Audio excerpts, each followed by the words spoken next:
Let me think. Masha's doing TNA stuff.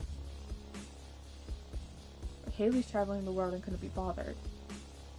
And Zandra got taken out after the last show by JC. Really? What do I have to lose? Now, at the last show, I was put into a match I wasn't even supposed to be a part of.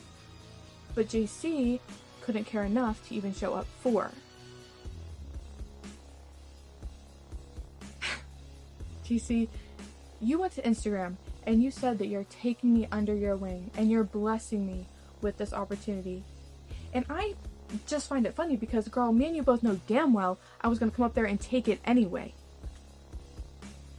Ava Brooks, new NCW Women's Champion. I think I like the sound of that.